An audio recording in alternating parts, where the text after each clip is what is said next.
There's no worse feeling than when you engage in an internet argument with some anonymous asshole, and then it turns out that that asshole is extremely talented. Today I have a very sad story to share with you where the villain gets the last laugh. Real life isn't like anime, where the good guys always win. Sometimes the bully comes and puts your head in the toilet and flushes. So it all starts with this video. A YouTuber posts their best performance of an impossible piece of music called Rush E.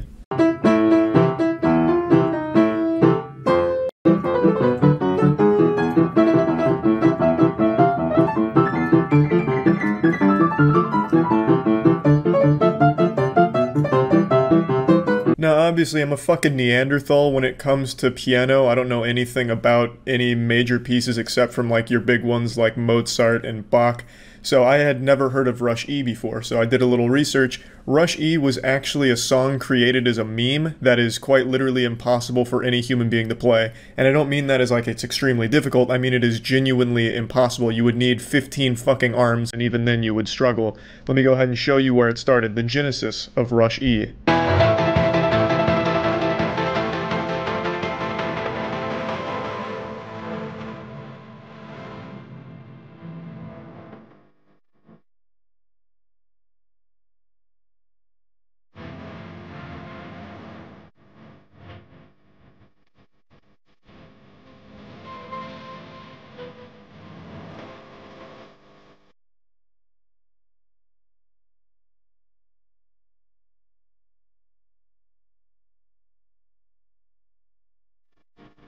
If any human being actually performed this song as written here, it would probably end the world on the spot, or bring about the heat death of the entire universe. It would signal Armageddon. It is quite literally an impossible piece of music that was made to be a joke. However, some piano players on YouTube tried their best to kind of change it around a little bit, mess with the arrangement in order to make it almost possible to play on the piano, which is the video I just showed you there, which is giving a very spirited attempt at making it happen.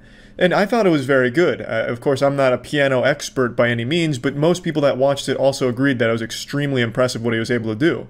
And this spawned an argument in the YouTube comments. YouTube comments are the cesspool of the internet. It is absolutely fucking deplorable down there very often. But in this comment section, it was overwhelmingly positive. But just like everywhere on the internet, there has to be that douchebag that comes in and shits on everyone's fun, just ruins the entire positive atmosphere of everything. They drop their pants and goatsy themselves and just makes everyone feel worse.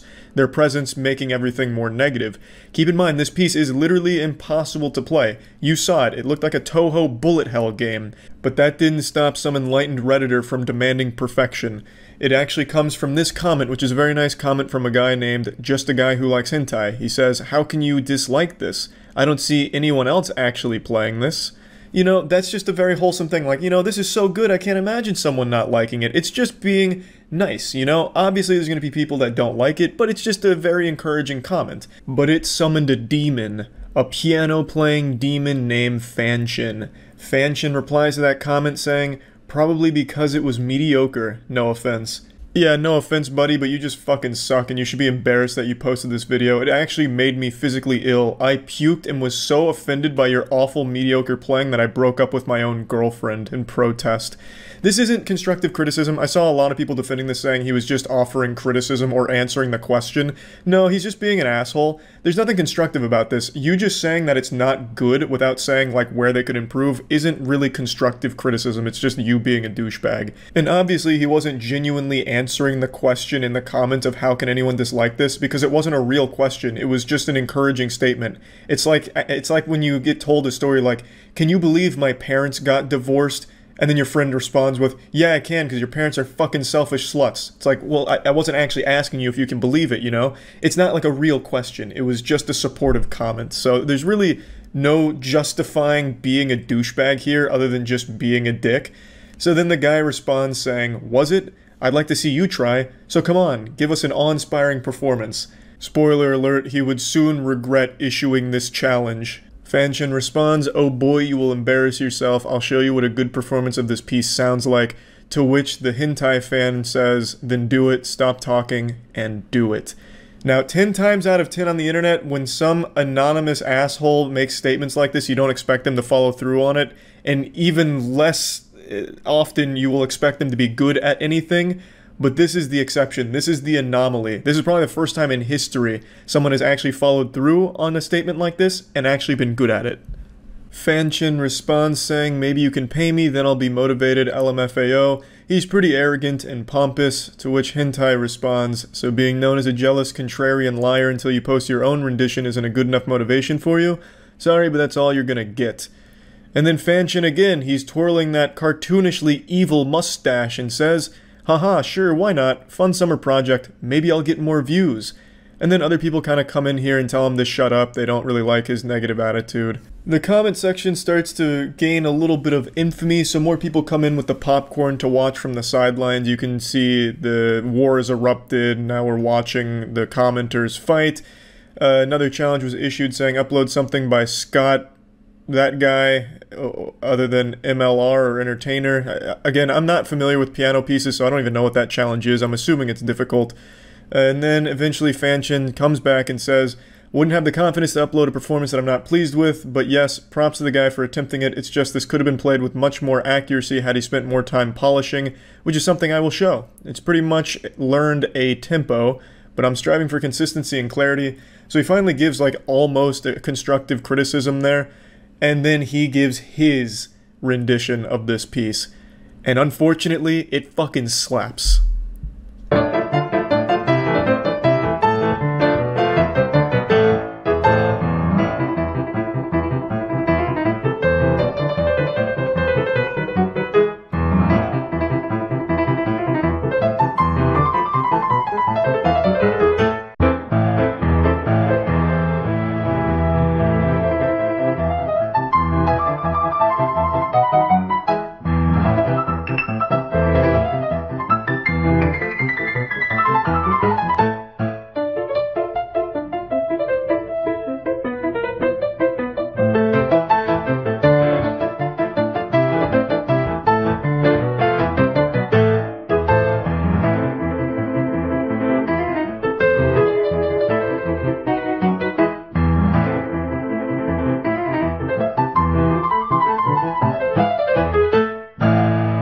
Yeah, I wouldn't be surprised if the hentai guy deleted his channel after that. I mean, it's unlucky that the guy that he was arguing with was the only person on the internet who happens to talk shit anonymously and be able to back it up with real talent. You really hate to see that. You hate to see an anonymous internet asshole turn out to be really good at something. That's a horrible feeling. I know when he watched this video, like when he dropped the video, he was probably still so confident, like, yeah, this is gonna fucking blow. And then he started listening, and as his erection grew, he felt more and more shame. Hentai guy was just sitting there stewing in anger, like, fuck, he's actually good. Damn you, curses! Because, I mean, that's how I felt, and I wasn't even involved in the argument. But I think this also illustrates an extremely important point. No matter how talented you are, it can be overshadowed by a shitty attitude. A lot of the comments here, and even in the Reddit thread, were just kind of saying the same meme of pretty mediocre, no offense.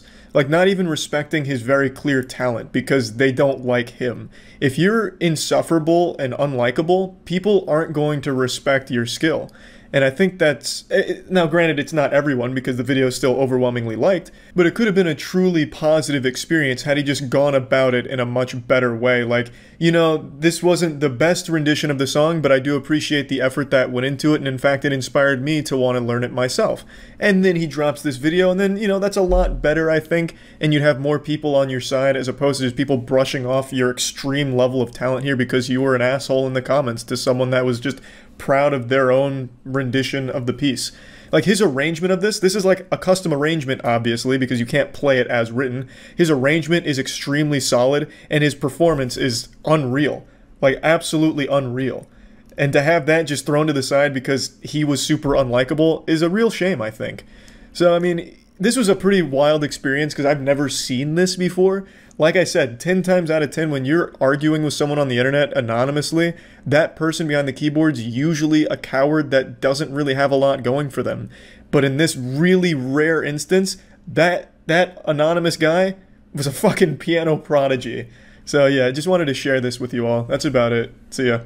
This is the most hostile comment section on YouTube, and I feel like I can say with a high degree of certainty that this is the longest argument ever in a YouTube comment section, lasting an entire year and spanning roughly 500 some replies. Now, with this kind of anger, you would expect the video to be some kind of politically charged video, or maybe somebody said anime should be illegal or that lollies are a crime, something that really puts a hate boner where someone's flaccid cock once was. But what if I told you that the video that all of this is taking place on, the most aggressive comment thread on YouTube, was actually on a Paper Mario song?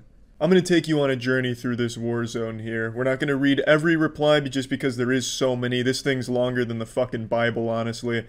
But we're going to go through the big parts, the big moments here in the manga, make sure we get the gist of what's going on, because this may be one of the greatest stories ever told. It's got it all. It's got a little something for everyone. A story of betrayal, violence, love, terrorism, action, drama, mystery, and most of all, Mario. Chapter 1, The Catalyst. This is where it all begins. This is ground zero. Lunar1314 leaves a comment saying, I don't care if I get hate because of this opinion, but this is my favorite Paper Mario final boss song. A bold and brave hot take. Someone didn't tell Lunar that opinions are illegal on the internet. It's not the most controversial thing to say, it's simply a matter of liking a song. But this is the internet, and you can't like something that somebody else doesn't like. A lesson our boy Lunar here is about to learn the hard way. Enter the villain, Aramaru 1837. Because you're like 9, haven't even played the other games, I guarantee you. And now, just like the Powerpuff Girls when the hotline rings, our hero rolls in. Dave Matthew. These are our primary characters. Of course, we get introduced to other important side characters throughout the season here. The lore gets very deep, trust me. But this is basically the Batman and the Joker, Dave and Aramaru. Dave sweeps in defense of Lunar. How about we agree that you are a jerk?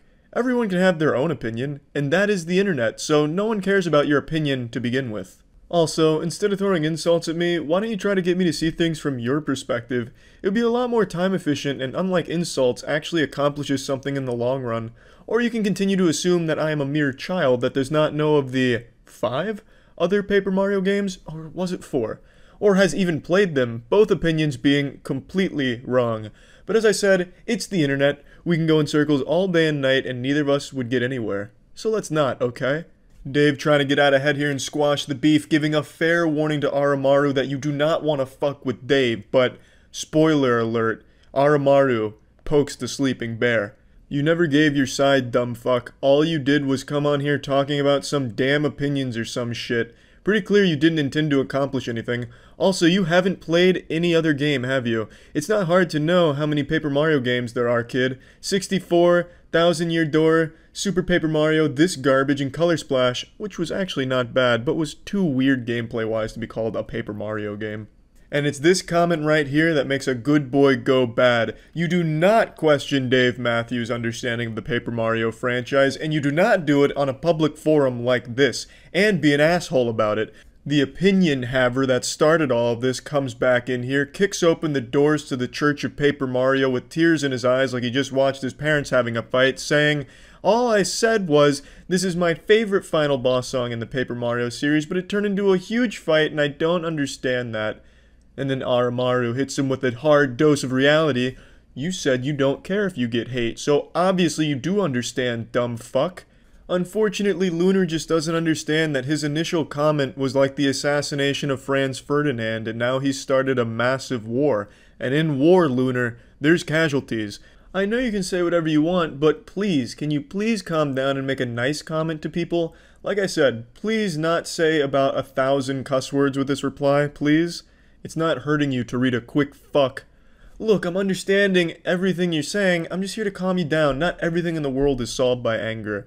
Jedi Brooklyn Green comes in here and tries to reason with Sith Lord Aramaru here about how anger's not the key, but it's all for nothing because Aramaru has already been consumed by his anger.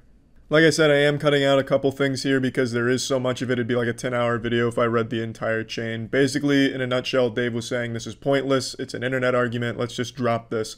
And he concludes his monologue with, well, since we both agree that this whole thing is pointless, let us just agree to disagree and be on our way then. Aramaru, cool, so fuck off. Peace was never an option. Nah, seeing your pointless insults because you can't come up with an actual comeback to my remarks is rather funny to me. Heh, I thrive off your pointless rage.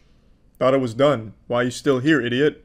As I said, I thrive off your rage and anger. You want me to stop? Stop being angry. Easy. Dave Matthews is slowly accumulating power like a spirit bomb fueled by Oromaru's rage. He is laughing in the face of Oromaru's anger. Not angry, dumb fuck. Piss off. See? Angry. Not angry, dumb fuck. Piss off. I see that you're running out of comebacks. I can give you a few if you need them. Dave, of course, being one of the world's leading comeback dealers. Not stressful, you're just annoying, lol. And there's plenty of music better than this shit, even from Color Splash. Uh-huh.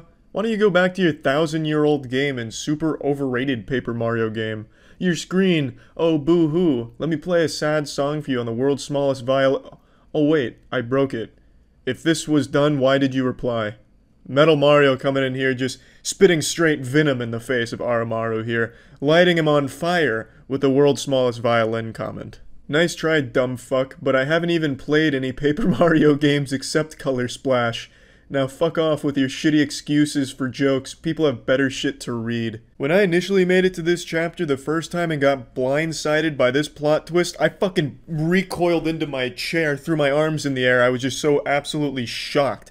I felt like I was witnessing history, like I Am Your Father level twists here. This is subverting expectations done extremely well. Not Game of Thrones Season 8 bullshit. This is how you surprise a reader with a narrative plot twist.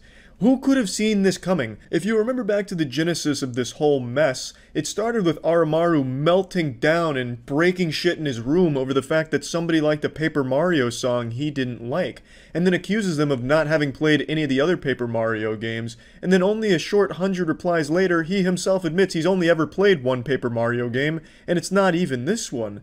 It's so fucking remarkable. What an incredible twist. That is character development right there. Now we're getting a little bit of the origin story of Oromaru here, which only makes him even more mysterious. Well, I see my sympathy was misplaced. You seriously judge a game on what other people say about it? You sure have missed many a good game. Also, shame on you. Don't give out criticism if you don't actually have the knowledge to back it up. It's just stupid to say something's wrong and then give no evidence at all to support your theory. And that's researching 101. This guy Reddits. Also, it appears that you really do only know how to spit out insults. I'm gonna have fun with this. Hello again, my old friend. I see you're here to argue once again. Too bad this will end with you weeping, because your argument is less than the dust I'm sweeping. But you will not give up yet, because you don't realize that it's the internet. The internet. So you might as well be voiceless, as all arguments here are practically worthless. Dave Matthews goes full Robert Frost here with this personalized slam poem to Oromaru. I get that it's supposed to be a Sound of Silence parody, and it's executed wonderfully. A special song poem about the argument you still persist on despite the flaws in your argument. P.S. You still haven't told me what your favorite song in the series is. Did I ask? No, bitch, I didn't. Fuck off. Shut the fuck up. I didn't even read what you said because I just know it's dumb as shit, lol. Come on, man, he took the time to write an entire parody song for you. The least you could do is read the lyrics. For about 4 days, there was peace in the comment section where people were going over things they liked and didn't like about the game, and then Oromaru comes in full fury here, pitchfork in hand, ready to slap shit around. He reignites the argument by saying, "Obviously do if yo pussy ass won't just leave the conversation." Dave says, "Ha ha ha, now I remember why I stick around. I'd love to see what kind of pathetic retort and comeback you are going to make at me that I can easily tear apart. Really, it is rather satisfying to see what you come up with." Once again, there was a truce called in the comment section for about a week, and then Oromaru came back, and Dave immediately noticed. He's like the NORAD defense system, able to hone in on Oromaru's presence and then attack. "Oh, hello there. Ready for round 2, my little whiny failure? Round and round the argument goes, when will it stop no one knows. That meme has been dead, fucking idiot. I'm ready for you to piss off, you worthless fuck.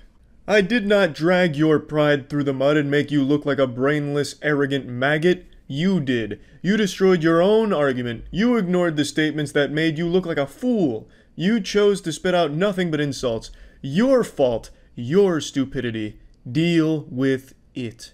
Or stick around and continue to look like a moron. It's entertaining. And besides, We win either way, and you lose either way.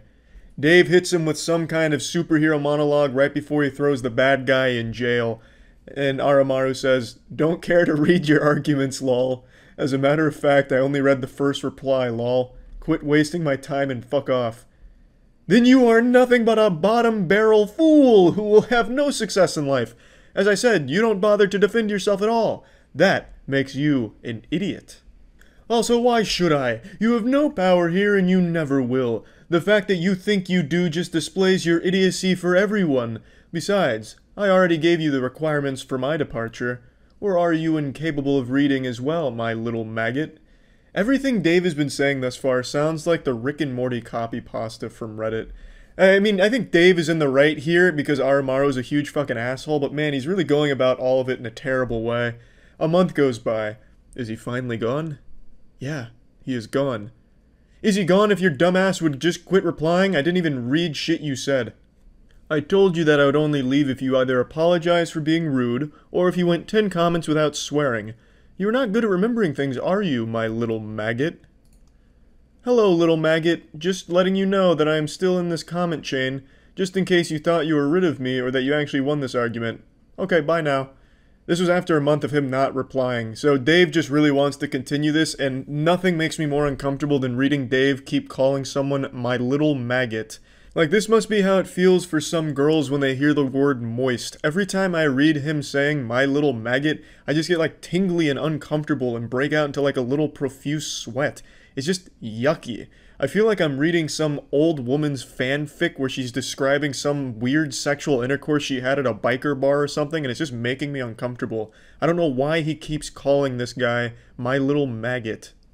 I don't give a fuck where you are, dumb bitch. Just like no one cares about you, my little maggot. This will be the last time you see Dave with this kind of confidence, because he's about to meet the actual muscle here. Mr. Hater. If Oromaru was a supervillain, then Mr. Hater is a fucking turbo villain. He's a galactic villain, a universal threat, a divine being of villainy. I don't even know what to call him, a fucking raid boss of villainy. Because he comes in here and just starts slapping shit around. He's a big asshole as well, of course. But he brings Dave to his knees here. This is like when you're reading a comic book and the hero's in trouble. So Mr. Hater comes in here with a full chub, full erection, red alert. He calls out Dave in front of the entire classroom. "I see you have a superiority complex and are very self-centered. How very hypocritical. You're no better than him. Guess I gotta clean house and deal with little keyboard warriors like you myself." That is honestly like some Marvel's Thanos shit right there. Dave is still riding the high after he seemingly defeated Oromaru, so he replies to Mr. Hater with a large amount of confidence and a bit of arrogance, saying, "Heh, you poor naive fool. When did I ever claim that I was better than little maggot? That I'm better than you? Oh, to live in your little fantasy. Can you not see what I am doing? Or are you just as blind as he is? Of course, I can tell you're cut from the same cloth as my little maggot, so I'll humor your attempts at insulting me and everyone else present. Let's see how long you last." Dave's still under the impression that he's the king of this Thunderdome, but what he hasn't realized yet is Mr. Hater's not locked in here with Dave. Dave is locked in here with Mr. Hater. "Oh, I know your intentions very well, and I intend to stop it. I mean, what the hell is wrong with you? Just look at your comment, you poor naive fool, to live in your little fantasy. These are things that a narcissistic, self-centered man-child would say. How am I, or anyone with half a brain cell, supposed to take you seriously? There's a reason the other guy left. You won't last long, Dave. You won't last long because underneath all that bravado, you're just a sad little boy with delusions of grandeur, who, by the way, can't talk for shit. So here's a piece of friendly advice. Turn away now and stop wasting Oromaru's time, because if you don't, by the time this is over, you'll be my little maggot." No response. Guess I must have hit one of your soft spots, Winky. "So you actually have some bite, do you? Good. Let's see what you've got. I will compliment you on your use of insults, as well as how you get straight to the point." Dave is immediately showing that Mr. Hater has hurt him. You can't do that, Dave. You can never show weakness to a man like Mr. Hater. He can smell blood in the water. He can smell cum in a bathtub. He will pounce, and you can't let him find any amount of scrapes on your armor. Dave, he showed a weakness, and Mr. Hater exploited it, unfortunately. "Heh, Of course you didn't realize. I wasn't talking about Lunar. I was talking about you and me. We don't care what others think of our opinion. We just say whether we agree or disagree with someone's opinion. In that way, we are alike, you and I. Don't you agree? I love this exchange here. This is like the season finale here when the two characters are monologuing at each other before they start beating each other with like a stick or something. Ah, I see you're trying to get on my good side. As you know what they say, if you can't beat them, join them. How about this, Dave? Write a full paragraph apologizing to Oromaru, and I might consider agreeing with you. And, by the way, it has to be real nice, so no calling him my little maggot. Otherwise, I might just start calling you that myself. That would require me to have a single shred of respect towards little maggot. And in case you did not read the whole conversation, I did apologize to him. He threw it back in my face and used it to insult me without responding to it whatsoever. You, on the other hand, are actually participating in a discussion, while my little maggot only responds with the same insults like he's a broken fax machine. You, I respect, little wasp. I forgot to click read more for the screenshot, but it said, I do not respect little maggot. So now Dave, for some reason, is calling Mr. Hater Little Wasp. I don't understand where he's getting this from. Maybe like from old 60s movies or something where it was cool. And then he references a fax machine which hasn't been in use for the last 30 years. So I just don't know what's really going on here. Maybe Dave is caught in a time vortex and he's communicating with us from the past. And he's only able to communicate through the comment section of Paper Mario Final Boss Song. But yeah, just really fucking love this part here. This feels like the climax of the entire argument. Dave going with the whole, we're not so different, you and I. We're one of the same. It's like some shit you'd see in Naruto Sasuke right before their final fight. It's fucking wonderful. You make a fair point. I shall apologize to him, but do not expect a paragraph. You make sound arguments, Mr. Wasp. I'm not one to call someone by childish names, but you are very hypocritical after all, so I expect nothing less. Anyway, do go ahead. Where's the apology? I don't see it. Mr. Hater's trying to rush this. It hasn't even been a full day at this point. Mr. Hater, he wants that apology ASAP. So now you can see Mr. Hater has assumed control of this entire argument. The entire tone has shifted here, and now Dave is at the mercy of Mr. Hater, and he wants his homework. Do not rush me. It's been 2 days now, so no excuses. You aren't going to apologize, are you? I figured as much. If you wish to continue arguing, then be my guest, kid.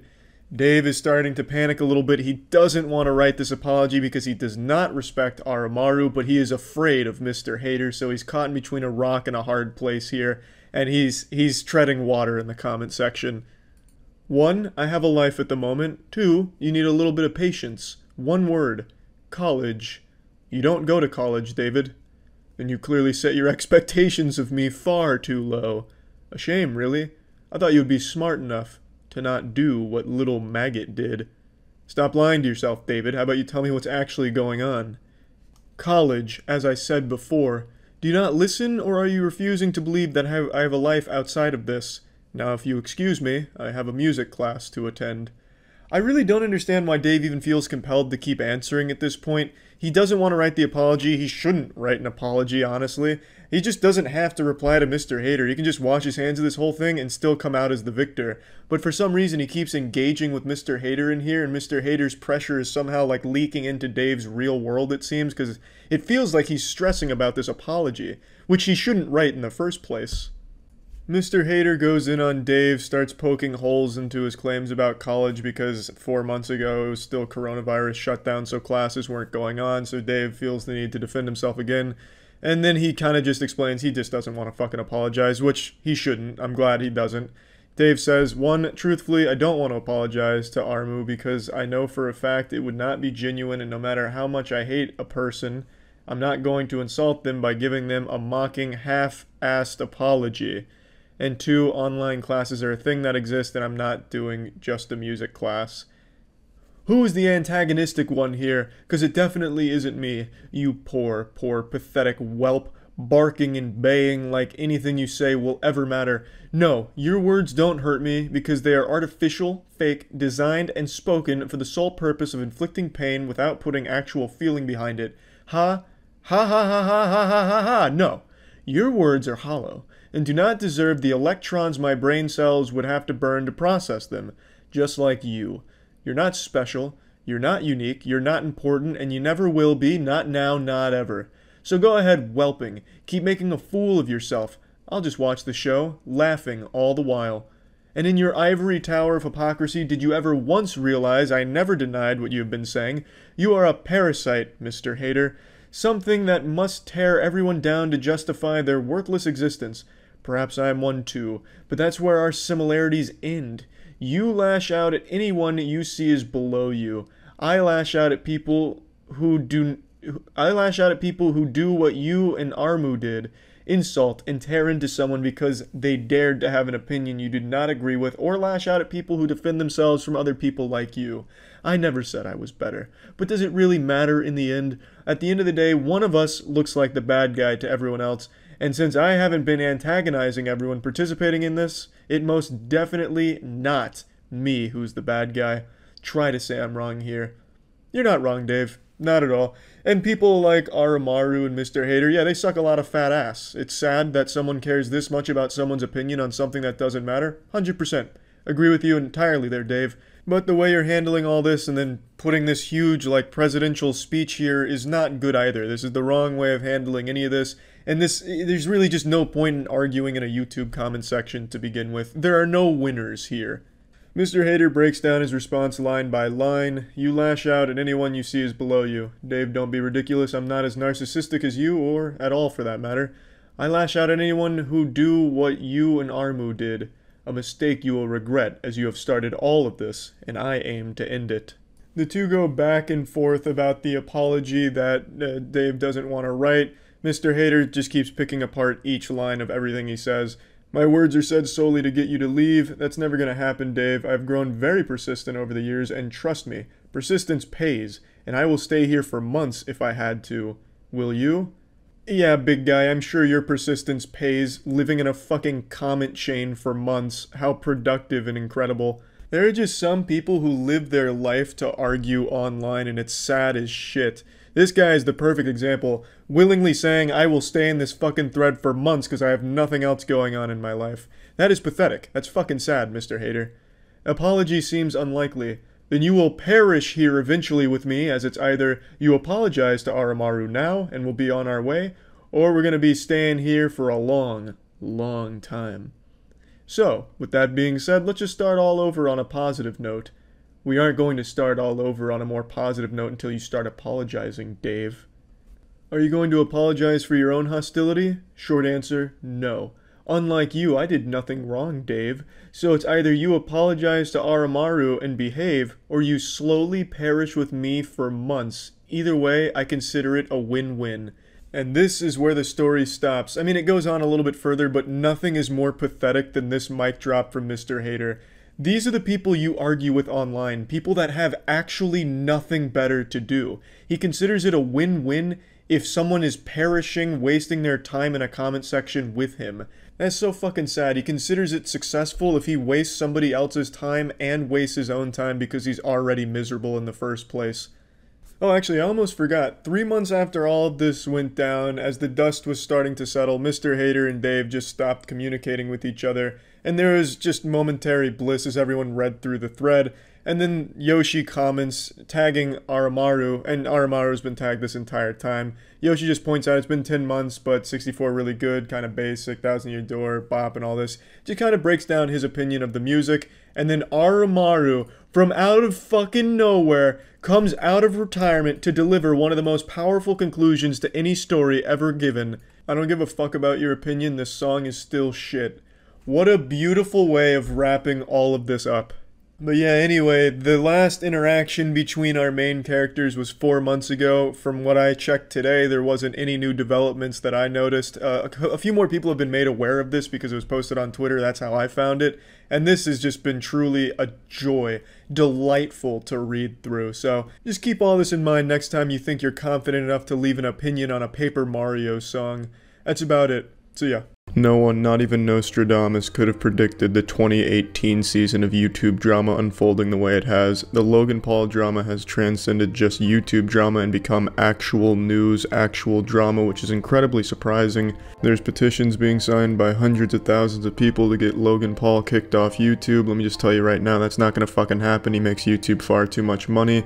Your signature on the petition is about as effective as signing your name on some used toilet paper and mailing it to YouTube. It doesn't mean shit. Petitions don't do anything, but I do respect the sentiment, and everyone's saying how this whole thing's gonna end Logan Paul's career. Well, I'll argue the contrary, because he's been gaining more subscribers and views now than he has in a very long time, so he's not exactly suffering. But you know who is suffering? The booger-eating children that are vehemently defending their god Logan Paul in the comments section from all of the evil adults that are shitting on him. And these poor heroes are suffering from carpal tunnel and muscle strain and puberty as they fight in the comments for their hero.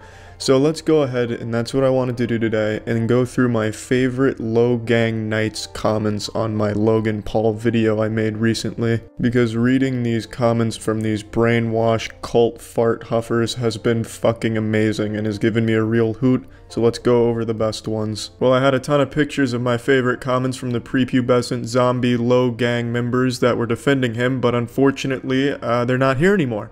So instead, we'll just go over my favorite comments from the last day. You shouldn't criticize Logan. How would you react to a dead body? And you should take down your YouTube channel. Your voice sounds like a dead whale trying to speak. P.S. Logan's hair is beautiful and Logan rules. Fuck you. Well, Megan, how would I react to a dead body? Well, I think I'd react in the same way as any sane person. I wouldn't laugh at it. I wouldn't bring out my camera and start filming it and zooming in on it from all types of different angles like some type of fucking Bollywood action movie. I think what I would do is I'd contact the authorities like any person should do in that situation. I'd then go home and feel absolutely awful for what had happened that day. How would you react to a dead body, Megan? Would you do what Logan Paul did and start filming it and then do everything shy of putting the dead body into a dabbing pose?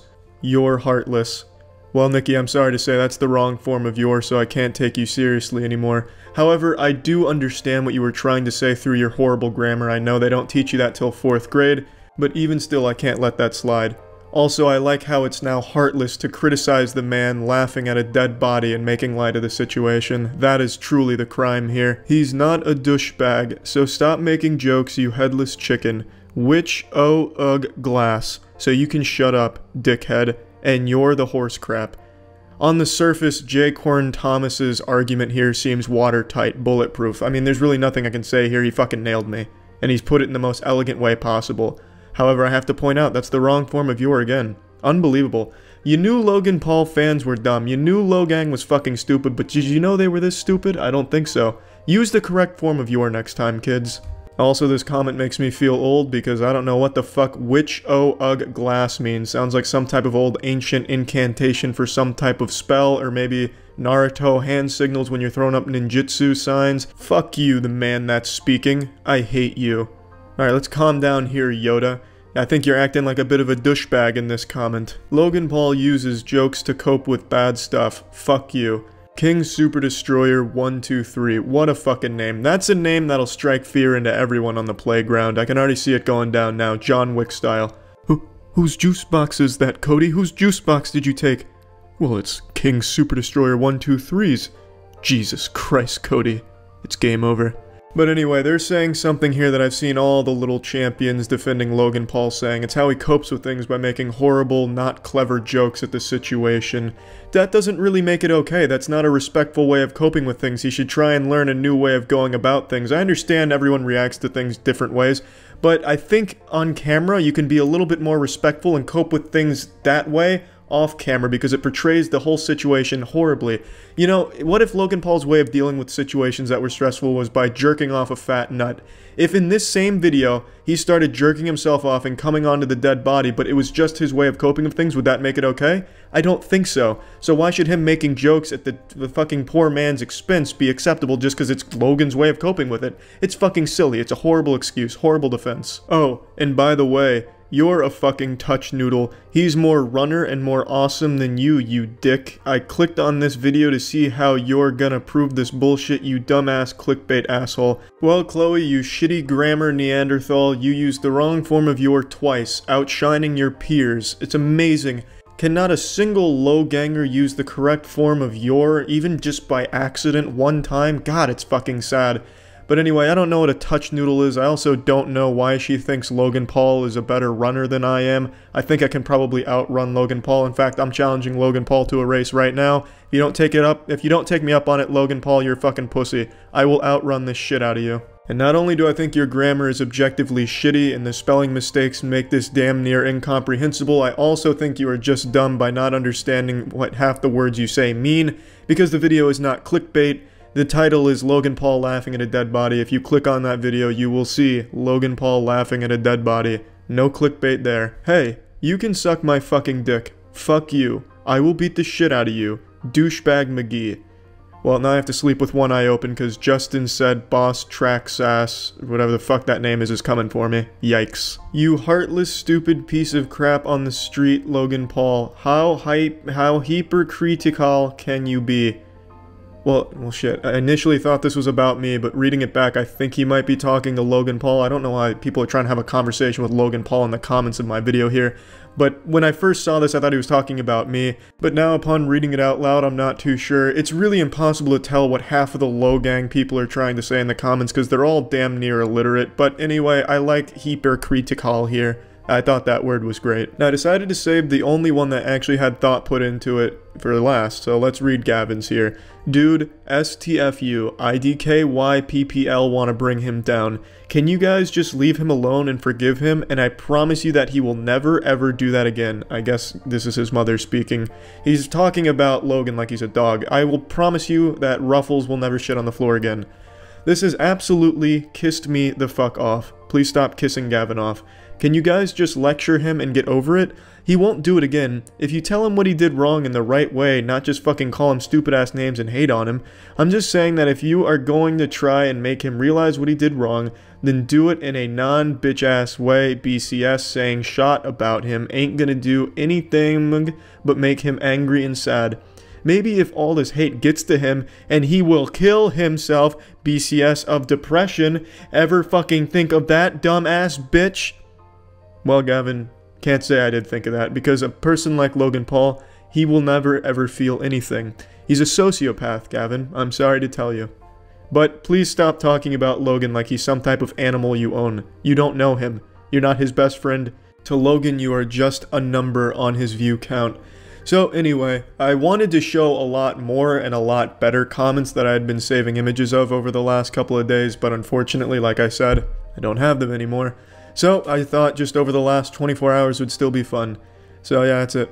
See ya. When it comes to Twitter, I'll usually read a tweet, get a frown on my face, and then forget about it 2 or 3 minutes later, because Twitter is just a constant stream of the dumbest shit all the time. It's just an actual cesspool of diarrhea constantly flowing through it. But occasionally there are tweets that just stick with me. And there's one that's just been living rent-free in my ass for the last 2 weeks. And I just want to talk about it today. It comes from Seth Rogen. I'm sure you already know what tweets I'm about to mention, because I'm super late to this one, but I don't care. Just like puking while having a bad hangover, I've got to get it out of my system to feel better. So our story starts just like every other fairy tale, with a robbery in LA. Casey Neistat makes a tweet. So our cars got robbed this morning because Los Angeles is a crime-riddled third world shithole of a city. But tremendous appreciation and gratitude to the hardworking officers at the LAPD West LA, who not only arrested the motherfucker, but they got all our stolen goods back. That's about all there is to it. That's all she wrote right there. This fairy tale has a happy ending. Shrek gets the girl, case closed. Like, there's really not a whole lot to really dissect here, and you wouldn't expect this to be a controversial thing to say. His car got broken into, people got arrested, and they got their stuff back. I mean, that's a complete adventure right there.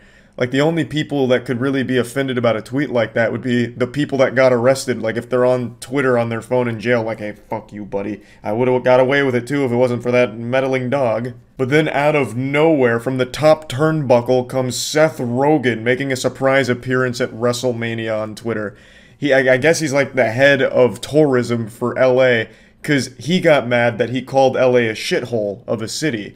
That's what he took issue with. So Seth Rogen replies, "Dude, I've lived here for over 20 years. You're nuts, haha." Actually, I'll do the Seth Rogen laugh. Yeah.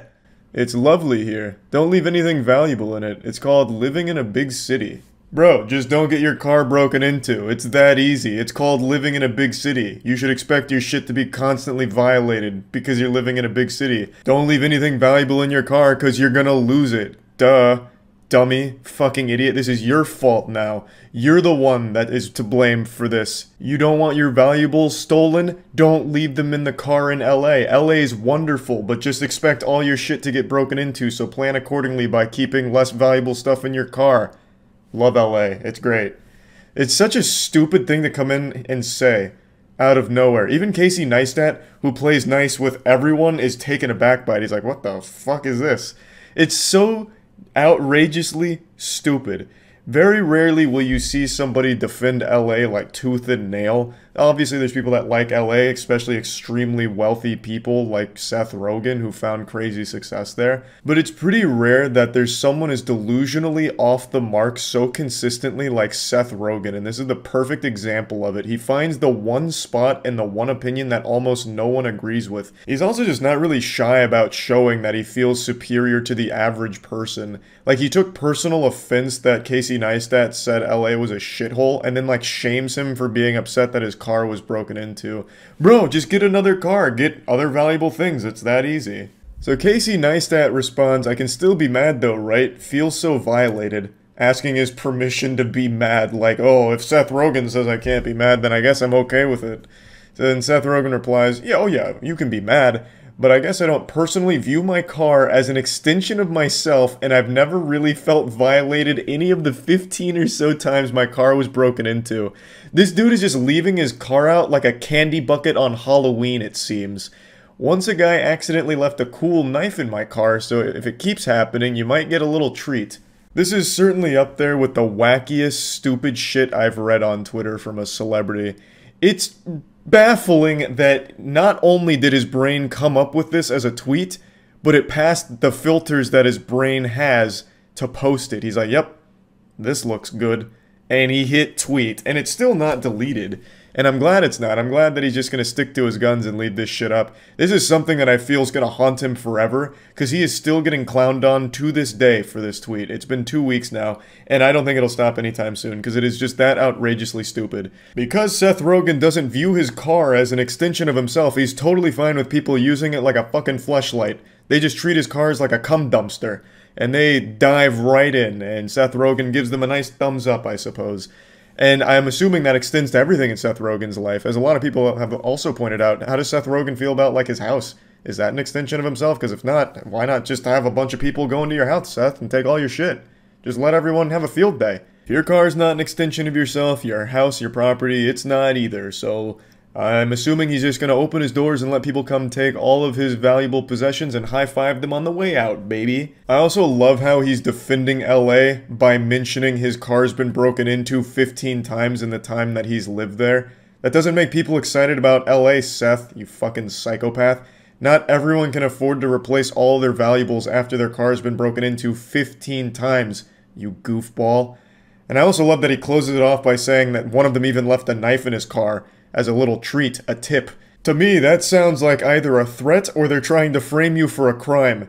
They fucking left a tool that they used at some other crime scene in Seth's car, and these fucking idiots just manhandling it, getting his fingerprints all over it, hangs it up on his fireplace mantle. Eventually the cops find it and connect him to some unrelated crime. Seth goes to jail for life or some shit.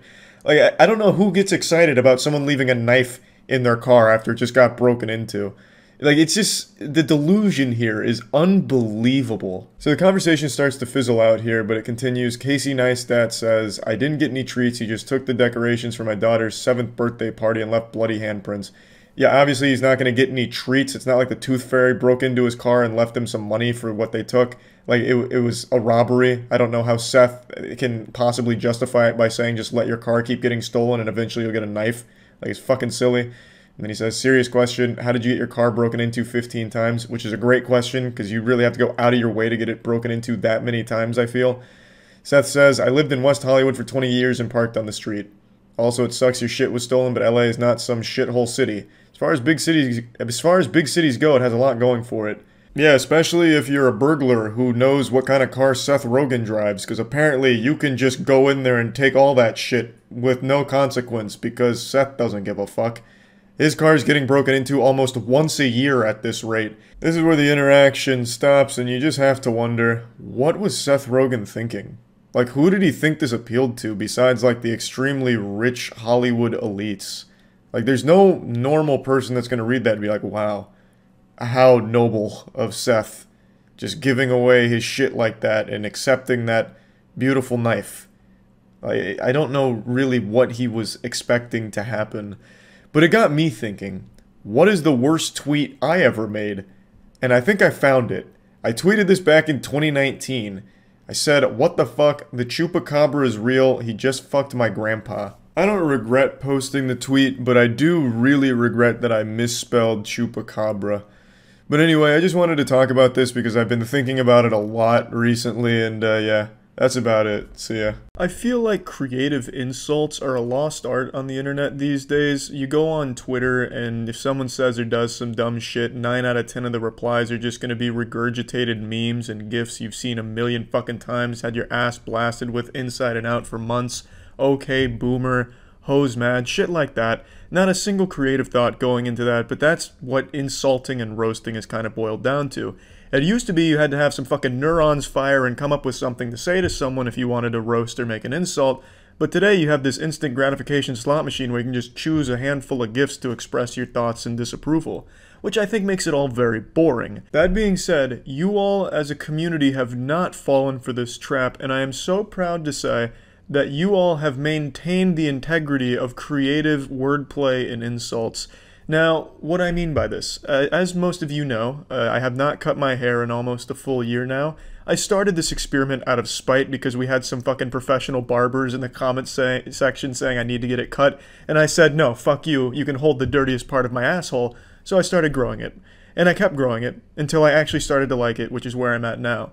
But over this course of my hair growth journey, the creative insults against me have been nothing shy of spectacular, and I am very proud of some of the bangers you all have come up with. Now, none of them have been truly mean-spirited, which I appreciate and I find very sweet. It's all just been good fun, but they have been so creative, in fact, that the subreddit called Rare Insults, which is a community dedicated to preserving the last remnants of good creative insults on the internet, has been inundated with screenshots from the comments section over here of your roasts of me. Now, I don't want this video to encourage the comments section to devolve into this cesspool of people making some very half-assed and pitiful attempts to get on the Rare Insults page. I don't want to open that Pandora's box of turning this into some type of shitty competition where everyone tries to make like the same goddamn jokes or something to get on there. I just want to highlight some of the good ones that have come out over the last year or so in the comments section. Now this one's actually the top post as of this moment. This is from the newest video. Charlie looks like he just got out of the shower and simultaneously hasn't showered in weeks. Now, to be fair, this super sleuth is onto something. When I recorded this video, I did just get out of the shower and my hair was quite greasy that day. I had worked out twice that day and I was feeling a little stinkiness in me. So yeah, my hair does look a little bit like a badly drawn anime character here. It looks very wet, very damp. It's like Schrodinger's wet hair. I get it. No, I totally understand. I do get it. It's a decent one. That hair can protect you in a motorcycle accident. He's not wrong. I don't even remember my hair at this stage of growth. Maybe I'm trying to block it out of my memory because this looks atrocious. But that's the price you pay when you grow your hair out from being very short to being very long. You go through this awkward stage like I had here where I looked like a side character in a Pixar animation. You look like if John Wick was a gay fitness instructor from the 1970s. Now I have to be honest, I think the John Wick and Keanu comparison stuff is getting a little bit stale. It's just been used so many times that there's not a whole lot of wiggle room left for creativity. That being said, at the time that this was posted, it was pretty fucking fresh. As was this one, which was featured in PewDiePie's video. Critical looks like if John Wick gave up after they killed his dog and started a keto diet. This one's actually from Instagram, which is surprising. You look like a 17-year-old kid who went to get weed and remembered it was Father's Day, so you grabbed the closest thing you could find. Now, while I appreciate the creativity on display here, I mean, come on, don't insult the gift. That is a fantastic gift, suitable for all fathers of all sizes. That's a koozie that says World's Greatest Dad. Like, come on, that's a great fucking gift. And my dad likes koozies. He's not exactly what you'd consider a collector or anything, but that's a quality koozie. I was pretty proud of that gift. Especially considering the normal gift you give someone is money, so that way they can buy what they want instead of what you think they want, which is just far more efficient. I thought it was a much more personal gift this time, though. Charlie is starting to look like someone tried to draw Keanu Reeves from memory. Yes, I know it says sometime, but I'm pretty sure they meant someone, and it sounds a lot better with someone there. I think that's pretty much the best Keanu Reeves comparison, creative, rare insult there is. I really liked this one. I thought that one was extremely clever and very cute. Charlie's starting to look like the mop I threw away 20 years ago. And this still image that they have from the video here is not doing me any favors. I look like Billy the Exterminator's more emo cousin. What's up, everybody? It's Critical, and it's that time again. That special time where glory hole operator Charlie hits Yahoo Answers again and tries to help people out. This time I'm going to the family and relationship section to see what helpful advice I can offer. How to get better at sucking dick. I'll just go ahead and leave my phone number in the comments on this one. How to help my wife stop choking on my cock when she performs oral. It sounds like she needs a smaller cock to suck on, so I'll go ahead and leave my phone number on the comments of this one as well. Should I have sex with all of my 20-year-old daughter's friends? I like how it's not should I have sex with some of my daughter's friends. This man is so confident in himself that he can fuck all 20 of his daughter's friends. You know what? If you're that confident, go for it, buddy. That's up to you. I don't think your daughter's gonna be too pleased, but imagine the comebacks you would have if you ever argued with her. You would be unbeatable, because you'd always have that trump card. Oh yeah, Susan, huh? I'm a washed up has-been. I fucked all of your friends. Did you forget that? Every single one of them. Do you think one of these boobs would be too big for your palm? Well, I can't say for sure since no pictures are provided, so I'll just give you the dimensions of my palm. It's about the size of 2 chicken tenders touching end to end. So you do the math. Put chicken tenders on your tit and see if it would fit. I can't really say for sure. I'm still a virgin. I have high standards. Sorry. No need to be sorry. I forgive you. It's okay. Is it wrong to watch incest porn? I don't really need to read any more of what you've said here. However, just know a wise man once said, it's not incest porn if the sound's off. Then it's just porn. Poll. Did you know I banged your mom right up her black arsehole? Yeah, you and everyone else on Xbox Live, buddy. Take a number, get in line. Is it okay to shave your 15-year-old child's genitals?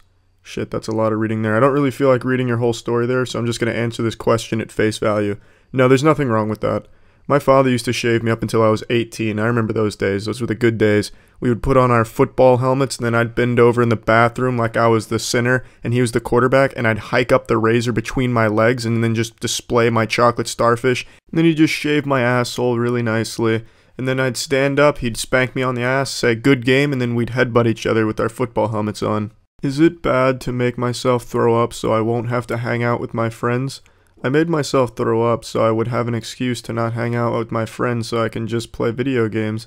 Is this a really weird, bad thing to do? Am I antisocial?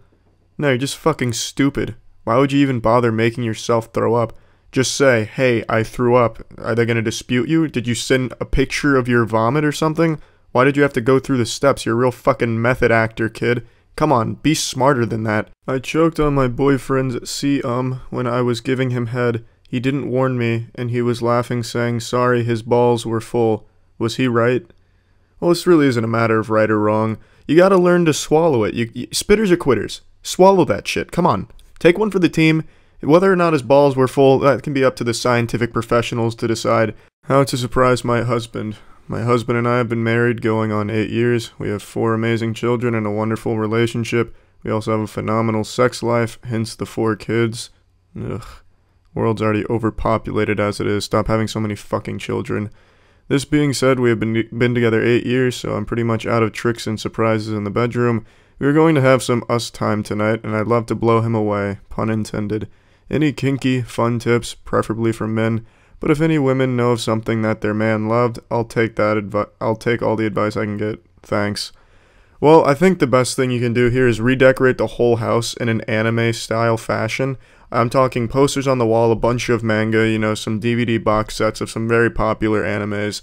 And then when he gets home and he's pretty excited about what he sees, he loves the redecorating, that's when you come out of the bedroom in a full My Valentine from Yu-Gi-Oh cosplay, and you challenge him to a duel in the bedroom, and then you play Yu-Gi-Oh for a little while. He'll certainly see none of it coming, so I'm sure he'll enjoy it as well. That ought to spice things up a bit. Yahoo Answers is a name that'll put a smile on the face of anyone who's been on the internet for a long time. Yahoo Answers is said to have existed before the internet was even created. Shit, some speculate Yahoo Answers existed before the fucking Big Bang. Just to bring you up to speed on the lore, in case you don't know, it was a site that was used for people to ask questions and have the questions answered by members of the Yahoo community. I know hearing Yahoo and community in the same sentence is shocking because that kind of thing doesn't fucking exist anymore. I can't believe the website is still even up, but for a while it was a very, very popular site, one of the most popular on the internet. So by having a forums where people could ask questions and have them answered, it was really popular. But it was also the most inefficient place to get answers ever. You would get nothing but the worst answers from the most unqualified people to answer your problems. It was the most unhelpful website ever created.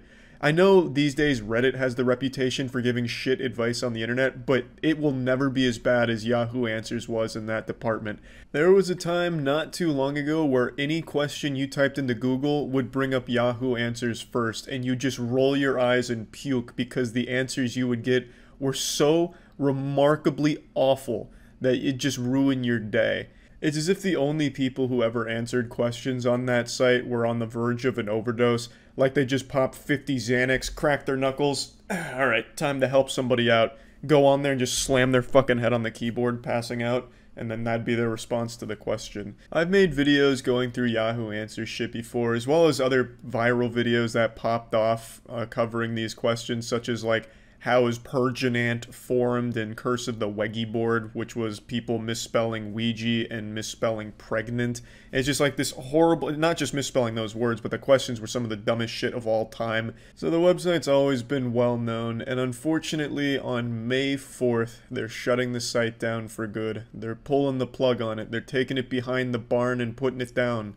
And it's really fucking sad to see it go. It's been a staple on the internet for a long time. Even before I started making videos, I would go on Yahoo Answers, like on the school computer, and just read some of the goofy shit and giggle with my friends.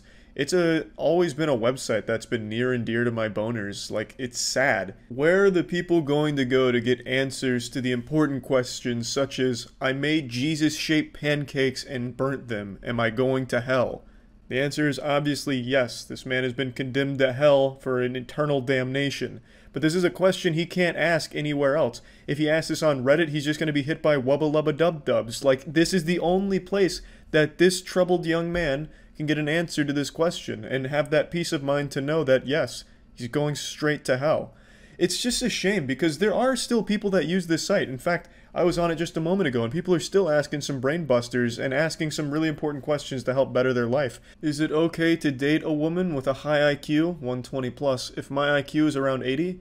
The answer is no. You're too stupid for her. You're a fucking idiot compared to her and you should not even be near her. You shouldn't even look at her, in fact. You probably make her sick. Your IQ is too low. How do I get rich? The answer: find something you are good at. Get the education/training necessary to perfect your skills. Work at it 60 to 80 hours a week for decades and you will be rich. Everything in life has some sort of price tag. If you're willing to pay that price, you get the reward, whether it is money or love. Classic Yahoo Answers with the absolute dog shit advice. You want to get rich? You start selling pictures of your feet on OnlyFans. How do you promote your OnlyFans feety pics? You post about it on Twitter. And how do you get traction on your Twitter?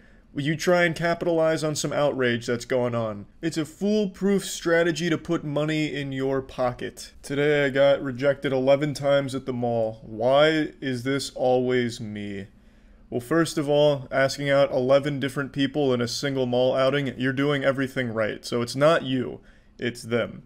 Clearly, society has trained the people that you're trying to ask out to not like a nice guy. So my advice to you would be, A, pump up those numbers. Asking out only 11 people, it's not enough. You're going to need to at least double, maybe even triple that in order to increase your chances. And you're going to want to change your entire persona. Stop being such a nice guy. Start smoking cigarettes, wear a leather jacket, maybe some studded boots and a studded belt and bracelets, and you should be good to go. After that, I think you're going to be finding a lot of success. You see, the more I go on the site today, the more I realize just how important this site is to people. There's people that need these answers. And goddammit, where are they going to find them once it goes down for good? I understand there's plenty of other places to get it, but nothing is reliable as Yahoo Answers. I mean, that's where you get the truth of things, you know? So it's fucking sad to see the site go. I'm probably going to be on there quite a bit, just trying to collect as many good questions as I can and just stockpile them somewhere so that way they're never lost to time. Yahoo Answers was truly something special, and it always will be. So yeah, I just wanted to just give a nice little goodbye to Yahoo Answers today, and thank you for your time on the internet. Thank you, Yahoo Answers, for everything you've given us. And that's about it. See ya. What's up, everybody? It's Critical. I'm playing Omegle. Let's do this shit. Now, I know this is not really a game, but I made a game out of it. The objective is to be as polite as possible and still have the other person leave. We have made contact. Alright, now I want to sound nice, formal, and normal. Greetings. You see, I think that's a good way to spark a nice, sophisticated conversation with someone that you're meeting for the first time. Now let's see what this stranger is all about. Let's see what they're up to. So they're super horny and looking to be wet, needs assistance. I believe I saw an ad in the newspaper not long ago similar to what the stranger just said. Well, you have ventured into the proper territory. This is my realm of expertise. Seldomly am I not wetting myself, so I believe I can help. I believe I can be of some use. Well, hello, Jenny. My name is Torvalds. Oh, she's gonna see through that like a soiled diaper. I've gotta add some clarification. Fuck, I am really gonna need some concrete evidence to support my chosen alias. Otherwise, Jenny will know Torvalds is not my real name. Either that or she'll think I'm some type of foreign cereal. Torvalds, taste the titties with every bite. I think this might be hook, line, and sinker. She's typing. Maybe she thinks I'm Torvalds. Gabby. Another girl. So it's a threesome now. All those bumper stickers were right. Threesomes can happen anywhere at any time. Luckily, I am prepared for just such an occasion. I have strategically placed sea sponges on my body. Sometimes I'll even use sea urchin if the price is right. But the one sea critter I will never use for a threesome is a sea star. Those bitches have got the most mal-lubricated, rough underbelly in existence. And then they also have these weird ass cheeks that are extremely spiky, that jab into your skin if you try and wear them. Then their fucking exoskeleton is harder than steel, so if you try and equip the sea stars for a threesome, it'll be like sex with the garage door. Jenny is sexually deprived? Now that is just an absolute bowl of stir-fried shit. You see, that's just ridiculous. People just don't understand how important reproduction truly is. First I'm gonna let her know how important it is to make her aware. Once she's aware, then she'll be pulling on my pubic hair. Alright, she is typing. Jenny's probably gonna tell me something really scientific. Like if you piss into a beaker of sulfur, it's gonna smell rancid. Been around 10 minutes. I don't think Jenny is typing. I think she left. Alright, fuck it. There is no way Jenny is typing something for this long. Jenny has won this round. Alright, stranger is typing ASL. Well, fuck you, not even exchanging pleasantries? I will retain some degree of civilization. And what the fuck does ASL stand for? asparagus sex live? If that's the case, why is it a question? Am I being asked if I want to watch asparagus have sex live? And since when are vegetables even in the pornography industry? Age, male or female, location. Yeah, let me just go ahead giving all that information out. You want me to slide in my social security? Fucking weirdo. I mean, there's no reason for me to just go handing out my portfolio of human shit. Alright, I've got to continue to be polite though. Maintaining polite integrity is the key. Alright, there we go. Now the conversation can progress. Alright. They are not typing, so they are probably digesting the information. I won! I won a round. Alright, here we go, here we go, here we go. Horny female. Small world, I was just talking to a horny female not too long ago. You are talking to the right man. Alright, Miss Horny, it is your turn to type.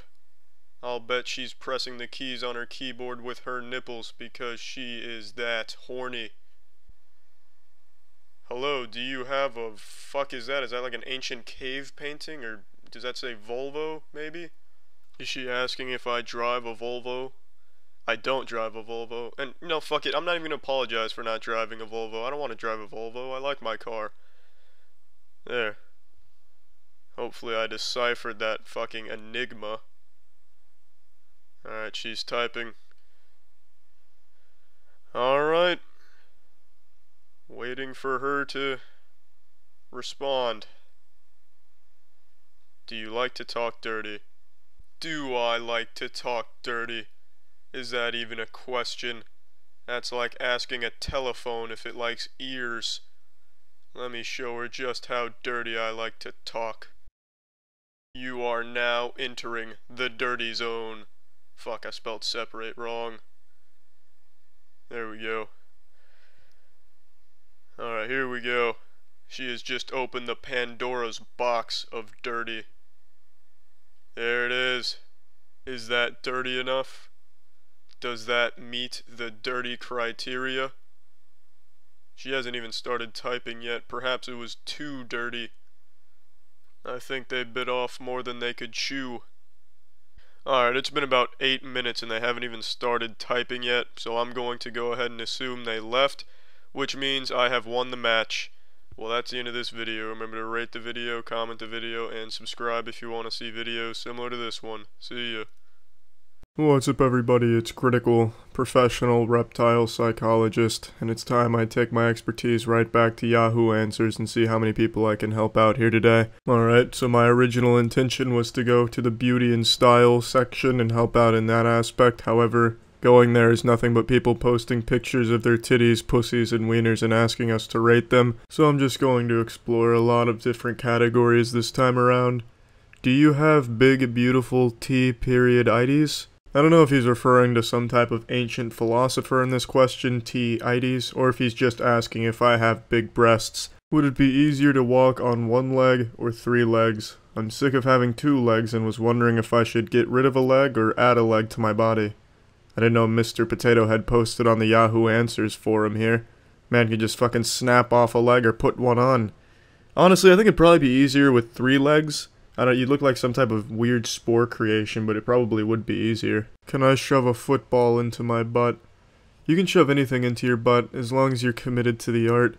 I don't know if you've been practicing any anus stretching activities, but I'd recommend working your way up to the football. Start with something small like a strawberry, and then gradually increase on the scale, go up to pineapples, and then dabble in footballs and other types of large objects. Now this question's pretty innocent enough. I've asked this question a lot. I used to talk to my parents about this one.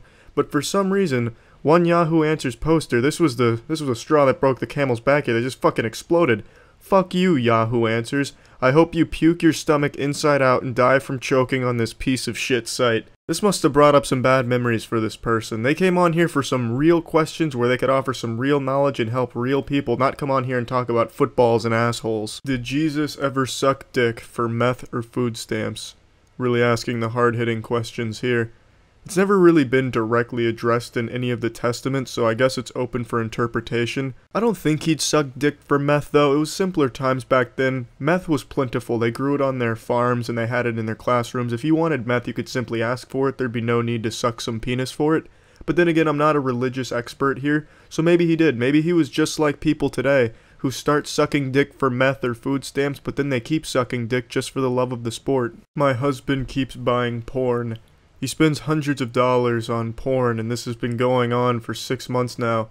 He promised to not purchase any more porn, and yet I still found receipts from an online store on our bank statement. How should I approach this? We'll start with the easiest thing here. Call him stupid for paying for porn.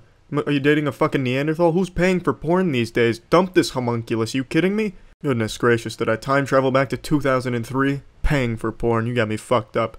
Now you need to understand that some people are addicted to different things. Some people addicted to porn, some people addicted to the makeup they put on the animal actors in Hollywood movies. Your best bet in putting the kibosh on this is just to sit him down and laugh in his face for paying for it. Semen Live? I love the title of this question. It's like some type of webcam service or maybe a spin-off of Xbox Live since that's starting to go under. Ah yes, only available on Semen Live, the new Call of Duty.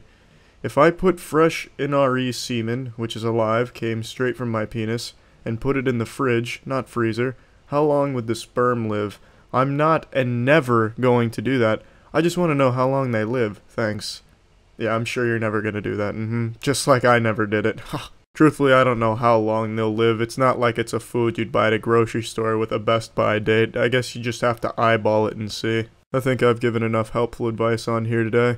This is Professional Motorcycle Masseuse Critical checking out. That's it. See ya. What's up everybody, it's Critical. I thought it'd be fun if I hopped on Yahoo Answers today and perused that cesspool to see if I can offer any helpful advice or answer some troubling questions some of the 9 people that still use that site have. So let's just dive right in. Pregnancy and parenting, that's my bread and butter, that's my specialty. I'm not an expert in a lot of fields, but when it comes to pregnancy and parenting, I'm a fucking connoisseur. I wrote the book on how to be a good parent and a good pregnant person. So let's see what we got here. Let's see if I can diarrhea out my cornucopia of knowledge in this subject and help some people. Also, I need to make it clear I don't have a Yahoo account because I'm not stupid. I don't want to just have all of my personal information leaked because of Yahoo. So I'm just going to answer these questions in this video and hope the people that ask the questions find this video. There we go, perfect. This seems easy enough. Don't tell anyone I cried today, okay? Okay, you got it. That'll be our little secret. What's it mean if as a man is touching your body, he is able to know that you are on your period? He didn't feel a pad, just from my legs, etc. It means you found a superhero. Probably not one of Stan Lee's best creations. I don't really see the benefit of a superhero that could know when a girl's on her period. Not exactly something that would help fight crime. This actually sounds like some type of lame party trick a college student would use. Ah, hello ladies, gather around. I can tell which one of you is on your period and which one isn't by just grabbing your ass cheeks. Please, I have 50% accuracy with this. I'm pretty good. Have you ideas for keeping teenagers from being a nuisance on the streets? Update. Our local kids hang out near the local McDonald's, but they have been banned. They need something to do that is inexpensive, keeps them safe, and reasonably warm in the winter. The fuck? Is he just kicking them out onto the streets or something? I'm very confused right now. They also need to want to be there, if you know what I mean. Just looking for ideas for kids who don't want to be too organized. What the fuck are you asking for advice on? What are the answers here? Don't let them drive? Is that the answer to this riddle? I don't know. I can't help you with this one. What does this have to do with pregnancy? Did you get semen shot in your mouth last night? No. Is yellow poop good to drink? Well, you see, there's always been this saying in my family when it comes to eating shit. If it's brown, go to town. If it's yellow, hold on a second, fellow. Why do cows have so many penis? Cows have 4 penis. If one of them front ones touch a back one, is cow's milk gay? You see, I don't think this question was asked in genuine curiosity, because cows have 5 penises, and at no point if those penises touch is it gay, since it's the cow's penises. If I had 2 dicks, I'd slap them together like those thunder sticks you hear at hockey games. It's not gay if it's your dicks. The sheer amount of people asking the same question here. Did I lose my virginity? Did I get her pregnant? I was moving wiener close to vagina, touched vagina, went inside a vagina fully. I came inside vagina. Did I lose virginity? Are we pregnant? Fuck. I've seen so many of these. I want some good questions, damn it. My son calls himself Jizzle. He's 22. Is this normal? Yeah, it's perfectly normal behavior. I'm 22 and I'll sometimes call myself Turbozal. Are you disqualified from a farting contest if you poop yourself? Unfortunately, I haven't really brushed up on farting contest rules in quite a while. However, I don't think that would be grounds for disqualification, more or less just a redo, perhaps a mulligan even. I assume it's just an accident that can happen in the line of duty here, just part of playing the sport, part of the risk involved. Never know when you might gamble on the fart and lose. But, you know, I think I've helped a lot of people here today on Yahoo Answers. Hopefully these people see this video and have their questions answered. Yeah, that's it. See ya. What's up, everybody? It's Critical. I think I have laryngitis, or maybe I've been poisoned by Bud Light for giving away their secret ingredient, which is urine. But either way, I figured I might as well strike while the iron is hot and read a weird fan fiction story and play the part of a man going through puberty while reading it. So I chose the Jurassic Park fan fiction known as Root Her by Michael Collins. Robert Muldoon was not a man to be trifled with. For years, he had plied his trade as a big game hunter in Kenya, utilizing every scrap of his savage cunning and imposing physical frame, as well as his arsenal of highly explosive weaponry to outsmart, outmaneuver, wow, butchered that word there, holy shit, and out-explode some of the mightiest and most dangerous creatures known to man. I'm gonna skip around. I haven't read this yet, but that's a very boring start, except for out-exploding the fucking dinosaurs, whatever that means. The velociraptor had parted her jaws and looked about to strike, but suddenly she stopped as if unsure of herself. Joffrey was confused. Why hadn't this hot Cretaceous babe mauled him like the filthy descendant of a wretched shoe-like thing that he was?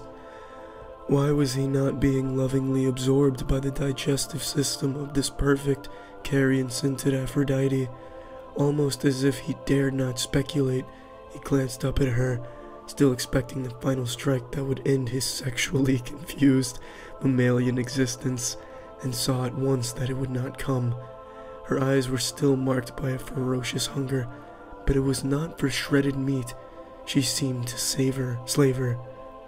She clearly wanted the meat intact. Joffrey couldn't believe his luck. Slowly she backed away from him.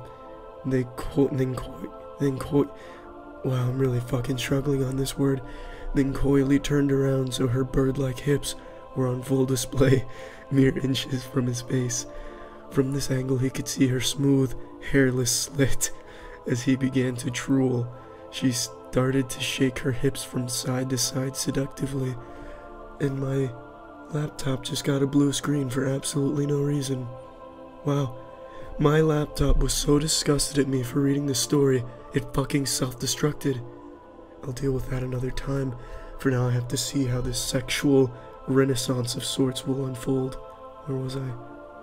Hairless slit, side to side seductively, delicately spraying him with gallons upon gallons of dinosaur sexual pheromones, so she had in some gland that all velociraptors had, but that didn't get fossilized with the rest of them because it was too soft somehow.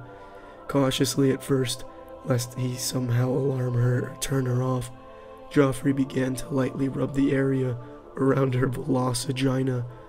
Wow, what an incredible word. With his chin, nuzzling the rough, pebble-like folds of skin surrounding it with his tongue, the creature howled with a terrifying, primordial delight and thrust herself back against Joffrey's mouth, knocking out his front teeth and ramming his lower jaw deep inside her.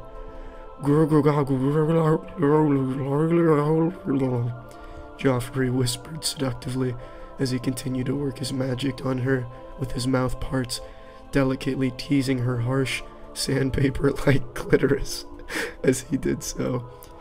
That's the exact same noise I make during sex, that just in the height of my climax, just really when I'm in the zone, just really in the mood and feeling it.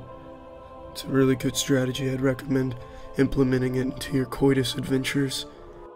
The velociraptor continued to bellow and howl and echo her savage, predatorial joy across the construction site as Joffrey brought her halfway to climax.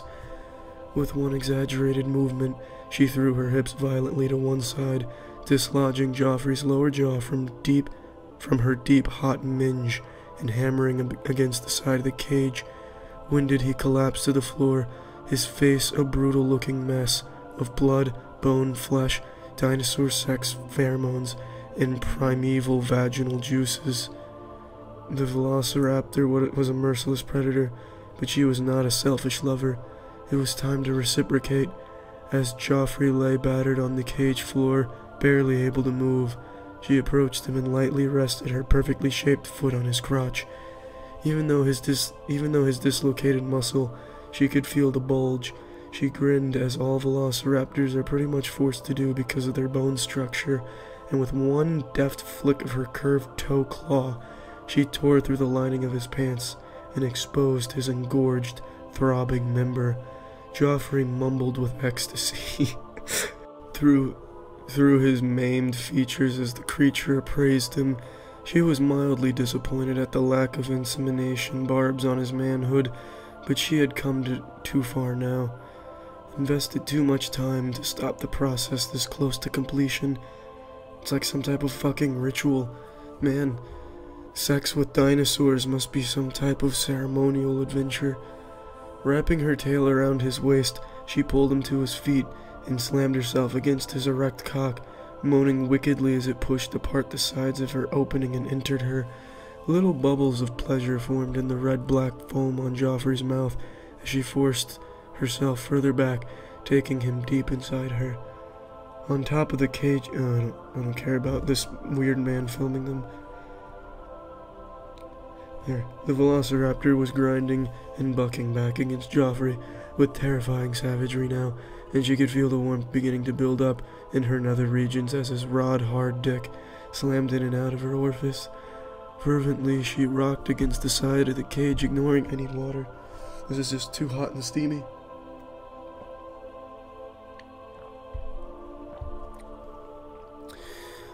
Fervently, she rocked against the side of the cage, ignoring Joffrey's impassioned, gurgling noises as she brought herself closer and closer to a meteoric climax. Finally, the raptor could take it no more, squealing as if she intended to drown out all the sounds that had ever been made by anything in the history of ever. She came hard and fast, her vaginal walls constricted around Joffrey like a vice, as wave after wave of putrid velociraptor love Tabasco squirted everywhere, dousing the floor and walls of the cage in a layer of horribleness half an inch thick. Joffrey screamed in agony as his frail, warm-blooded member was crushed by this merciless barrage, and tried desperately to pull it out of her, but it was too late. In a final act of climax, she spun around again, taking him with her, and cracking his spine in two. Acting on pure instinct, she sank her powerful jaws into the sides of his skull, and bit down hard, ripping his head clean in half, and scattering flesh and blood everywhere. As her teeth entered his brain, they triggered his pleasure and pain senses, sending him at once into the most disturbingly intense agony a human being could possibly experience, and bringing him to such heights of ecstasy as humankind can only dream of. Then he died. I don't really want to continue reading because that was just so perfect. This right here is a literary magnum opus. I don't know about all of you, but I am extremely erect. I'm glad I read this. I'm gonna go not talk for the rest of the day, so that way my voice doesn't continue to sound like a 12-year-old boy just ate a cactus. So, thank you for sharing on this marvelous dinosaur sexcapade with me. and I hope all of our cum will be ever putrid, prehistoric, and savage.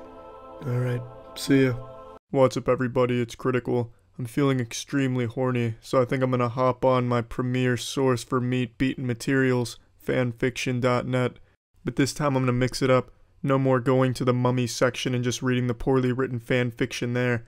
This time I'm gonna go to the Yu-Gi-Oh section, but I'm gonna go to a different language and then translate it to English, because sometimes understanding what's going on just doesn't make ejaculating fun. Here we go. This looks like a winner. I have no idea what these hieroglyphics mean. All this gibberish has no meaning to me. In the spirit of Yu-Gi-Oh, it's time to decrypt this shit. Morbid night swimming. Alright, here we go. Let there be light. I can understand it now. Yugi, get off the net. It is in the spirit of true night swimming. Well, I'm not sure whether I want to see naked Kaiba. For God's sake, it's not as if I want to see your nakedness. Well, for God's sake, let's just no one took off goal. We solved the problem. But it is not in the spirit of true night swimming. I respect Taya here. She really wants to keep the spirit of true night swimming intact. She really values it. If you so desire. But I still do not want to see naked Yugija. The fuck is Yugija? Is that Yu-Gi-Oh Godzilla? So you do not have to look at me. It's not as if I will stare at your thing. Okay, but if I see you looking at me, drown you. If you have agreed, we can then finally go swimming. And then they took all nice and entered the water, where Yugi accidentally saw Kaiban thing. Oh no, he accidentally caught a glimpse of the Kaiban thing. I'll drown you, idiot. Yugi was troubled and began to swim towards Tay. You cannot escape me. I'll get you and drown you. Do not kill me. I have not seen it on purpose. It was an accident. I do not believe you, since you know you're looking at my pants. Why is he wearing pants if he's in the spirit of true night swimming? That definitely goes against those values. But you saw my... I regret it. Why? It's so beautiful. Never mind the beauty of our things. I was going to drown, and I will. Wow, that just... Come on, Kaiba, don't kill yourself like that, please. You have so much to live for, don't drown yourself. Kaiba, do not you think you are not serious? Partially. What do you mean? So nice I'll drown or not to end. And what is it with me and talk about my life? I'm going. You're so impatient. I've never seen anyone waiting for me to kill him. Oh my god, Osiris. Pleading with the Norse gods now. Yugi hid behind T, or Kaiba decided not to stop at anything. So he decided to kill T. Hearing this, Yugi encourages and decides to drown Kaiba. Hey, wait a minute. You should kill me. But I love you. Drowning will be mutual. If we mutually drown, then there is a good chance that we both die. It would be best to reconcile and watch each other naked. Hallelujah. And so they take a bath, while Yugi Kaiba not caught staring at the thing. Why are you staring at my thing? I think you've got fleas. I do not have fleas. The ticks. Why do you have ticks? So when the other day I hunted in forest, Marika picked it up. What are you chasing, a goal? I did not. They get on my legs. What a horrid accusation. Are you chasing a goal? Oh no, I would never. I have no goals. Why did you not take ticks and why you ever hunted? I killed them because they should go to the doctor, but it scared me. Do not ask why I should not kill myself. I'll just wait for their own waste. He killed them because they needed to go to the doctor. He really cut out the middleman there and just didn't even bother sending them to get professional help. He just fucking destroyed them. America I hunted because I had one stolen nerd pants while we were at the gas station by the woods, so I had to hunt through the forest 2 kilometers before we returned the pants. You stupid bastard. Yeah, you dumb bastard. How did that not make any sense? And what were you doing there? We went to Ishzu, said that something divine? Okay, well let me get away, and ticks off your face and everything will be fine. Yugi and that hurt? Well, of course. They continued to swim, Kaiba not looking at Yuji's ticks, Yugi thinking about their painful ticks, T thinking about Ujiha were ticks and serenity on Kaiba. After 5 minutes. Swimming, Yugi is something noticed. Kaiba, what is sticking out of your ass? Worms. Must have picked those up from the Nerd Pants gas station too, I guess. And how did you get worms? Bakura we planted their larvae in the food. And how do you know? I do not know, but I had to say something. So he just fucking made it up? That's quite an accusation there. So what are you doing then? I have no idea. Since you do not have a clue? No. And you now know why you attacked me at all? All I do not understand how you do not know from where these living organisms in the gut. I guess they like my ass. And when did you find out about them? Before 2 minutes. What does that mean? Like before the 2-minute warning in football? What the fuck do you mean before 2 minutes? Well then, you'll go tomorrow to the doctor with Jim. Just so you know, you're not afraid of doctors, right? Please, without insults. Again, all continued their swim until he came shark and white shark. Sea vermin. I appreciate the clarification there. I was a bit confused for once.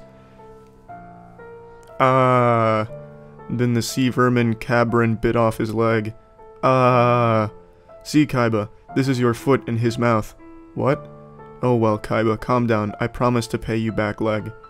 What is this great comfort? You know, I have heard losing your leg is one of the most enjoyable experiences you can go through. Then Kaiba fell unconscious. Yugi, tasted serenity, and decided to go into search of cabin food. First, they Kaiba sent to the hospital and then on his ship went looking. Is not this fun quest for cabin food? Do not say that about his leg. What I will do to him if he is a disabled person. Drive him around in a wheelchair. Do not fool around with it, if you please. Hey people, I think I saw a vermin. Oh, where? Oh sorry, it was just a killer whale. No big deal. And so they drove around and around, a 2 hour before they saw the vermin which bit off Kaiban leg. And where is the foot?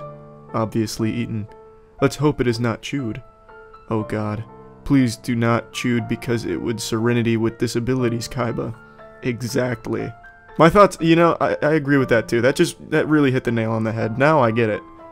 Then the heretic demeanor Yugi took the gig and jumped for vermin that, when he saw Yugija, began running around the water around and around. At the end of her intimidate Yugija... They just keep giving Yugi different fucking nicknames here. Prowess and froze and let him enter in the womb and pull Kaiban precious feet. So the thing ate the foot all the way to the womb, giving birth to the foot. I don't get it. Then Yugi happily returned to ship holding a Kaiban unchewed leg. This kind of reminds me of this story idea I had a while back, where there would be this woman who just kept giving birth to herself over and over again, and she just lived forever. Except it's about a foot or something. I don't really know what this is about. Thank God that is not chewed. You. Yugi, your hero. Of course I'm a hero. Who else was I saved Cabin unchewed leg? Then they returned to the harbor where they met KC Helicopter. My favorite rapper, KC Helicopter. He's got some fucking bars. And drove them to a government hospital where she accidentally ended up miserable Kaiba. There they meet the state doctor who wanted to sew Kaiba leg. Here, state doctor, here's your foot that I took out from the bowels of those vermin and wore it proudly in the air all the way. You wore his foot, you fucking sick fuck. Ed Gein over here. Okay, thank you. You're welcome. Then state doctor went sew Kaiba leg. Do not fail him. It seems that he did not know how it works and his Kaiba leg fell off, then Kaiba returned conscious. Ah, you are good. Ah, obviously you're unfortunately not. Yugi, it's your fault. See what they did to me? Immediately leads me to my private hospital with my private doctor. Then Kaiba fell unconscious and Yugi summoned his helicopter was still on the roof of the hospital to take him to Hospital KC. All are eagerly awaiting the arrival of Kaibanog, private doctor. The fuck is Kaibanog? Oh, it's my favorite Christmas beverage. Move over, eggnog. Here comes Kaibanog. So where is that stupid Kaiban family doctor? Will, from a distance. Ah, from way downtown. Obviously, it's not good. We'll wait a little longer. 2 hours later, Kaiban private doctor. People, Kaiban is fine, leg happily sewn up. Will be able to go home in about 2 years after rehabilitation and all other crap. It may initially be grouchy because his leg was in the belly of the sea vermin. Oh, do not worry, he is always grumpy. 2 years later, Kaiban big day. After coming out of your damn private hospitals. After getting out of your damn private hospital, he. And are you happy now? What, you do not notice my strong laughing? Who would notice? You were laughing at me? What do you think? By the way, what about your worms? Shit, I forgot about them. How could you forget the worms? Hello, man, but I was busy rehabilitation. For 2 years, during rehabilitation, he didn't once think about the worms in his asshole? Come on, Kaiba. But you've been in rehab 2 years. In the name of heaven, did you not see that these worms in the ass? That's pretty much what I said, Yugi. He's echoing my thoughts. We're on the same wavelength now. I did not, and now what? Nothing. I'm just a little bit strange. 2 months later, finally they all returned to the crime scene. Kaiba no longer had worms because it is Yugi month, bothered about it, and had to Kaiba decide to solve. Oh yes, before I forget, Yugi to their ticks also solved their even 2 years ago in 1 month and 29 days. Serenity was happy because Kaiba is not invalid, so it will not have to push a wheelchair. Ateya was happy to be with Yugi Jim, and so they all stood at the scene and thought of the past 2 years, watching the sea vermin that eat other people's feet. Fuck. Now that's a classic. That should be a children's book right there. That's some solid shit right there. So who else ejaculated during that? I came on here for masturbatory purposes, and I definitely got what I came for. That was good fan fiction, easily a 10 out of 10 there. Goodreads would definitely give that a perfect score as well. Alright, well, that's it. See ya. Hi, I'm Charlie, better known by my alias Genghis Swan, world-renowned author and poet. Today I'm going undercover to answer your questions. It's actually me. Reddit.com. Fuck.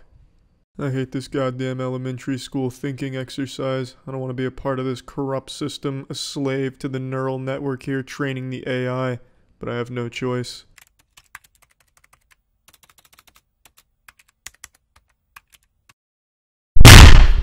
Quoara.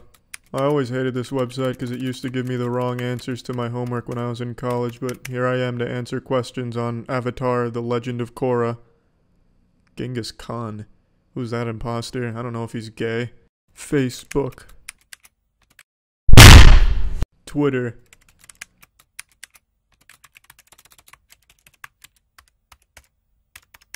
All I Want for Christmas is The Man Who Forgot How to Poop by world-renowned author and poet Genghis Swan. Good taste.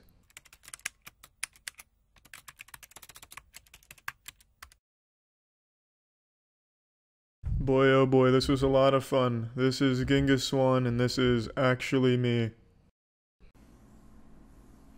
Seen any new unhinged text messages from weirdos? No, I haven't really been looking, but what I did stumble across earlier today was something really interesting. Let me see if I can find it again. It was like an absolutely unhinged 1-star review. Oh, here it is. Well, I actually did find it just by typing that in. I don't even remember how I stumbled across this, but somehow I saw this earlier today. Mike B gave this place a 1-star saying, Stephanie, the cute gal that bartends and waits on food customers, needs to get out of the food and drink service industry if she can't handle guys flirting with her. What a great start. You can already see where this is going. I was not obnoxious or overbearing with her. I was very nicely asked her if I might get a kiss on the cheek from a pretty girl. And this bitch wouldn't kiss me on the cheek like I was just being a gentle sir. Like, I mean, did I do something wrong? I don't think so. Instead of being a bitch about it like she was by telling me that I was weird, she needs to learn how to handle guys tactfully and with diplomacy when a male customer flirts with her. This guy gets it. This is clearly the ramblings of a sane, not dangerous man. And with her degree of pretty, she is going to be flirted with in the future. I'm sure that many guys have hit on her before me. I will never go back, whether she still works there or not. Public relations is very crucial in the very competitive market that Load Off Fannies is engaged in. Is that the name of the restaurant? Load Off Fannies? Holy shit, that name is revolting. And then a picture of like a fender, I guess. I don't really know why. Is this actually real? I think so. I don't know. 1-star reviews are always so interesting. Like, there's some unhinged 1-star reviews. This guy gave it big thumbs down because this whore wouldn't kiss me on the cheek. I've never been so insulted in all my life. I'll have you know, ma'am, women would be lining up to kiss me on the cheek, and you were fortunate enough to actually have an offer from me. Well, now it's off the table, and load off fannies, not getting my business again. She obviously led him on. That's what I'm saying. That's what I'm saying. Clearly.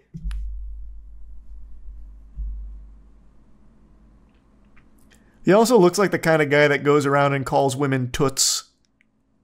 Or doll. Be a doll and grab me a brewski, would you? What do I owe you, huh?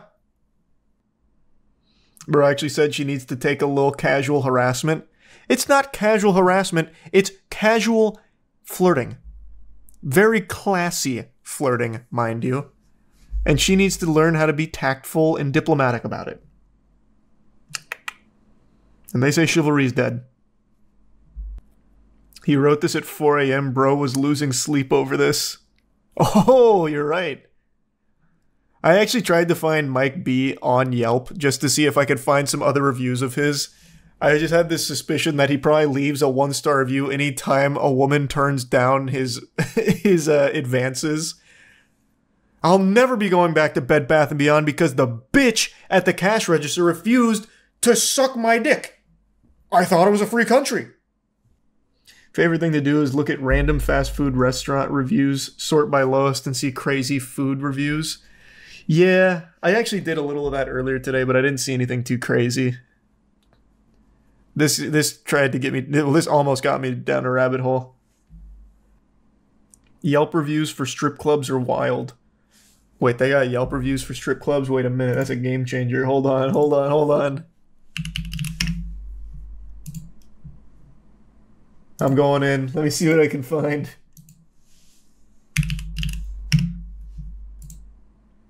Let me go to like just the biggest strip club in Tampa, Mons Venus. Oh, 3.6. That's pretty good. The girls are, oh, this one's like a week old. The girls are scammers. Promise the guy one thing, take his money up front, then don't deliver. Ladies, show your king a good time and take him anywhere else. What? What does that mean? What are you talking about? Man, people are mad. Dog shit dancers with horrible attitudes, overpriced and middle of the pack at best. It's fun if there's nothing else available. Otherwise, enjoy dealing with stuck-up, mediocre girls. 2 out of 10. Would give 0 stars if I could. Man, that guy tried to fall in love. Man went in there thinking he was a VIP, then saw his favorite dancer with somebody else. He was heartbroken. What? Garbage. Came here during my lunch break. Who goes to the strip club in their lunch break? Yeah, so during my shift, I took an hour to go to fucking Mons Venus, get some titties and pussy in my face before going back. That's actually crazy.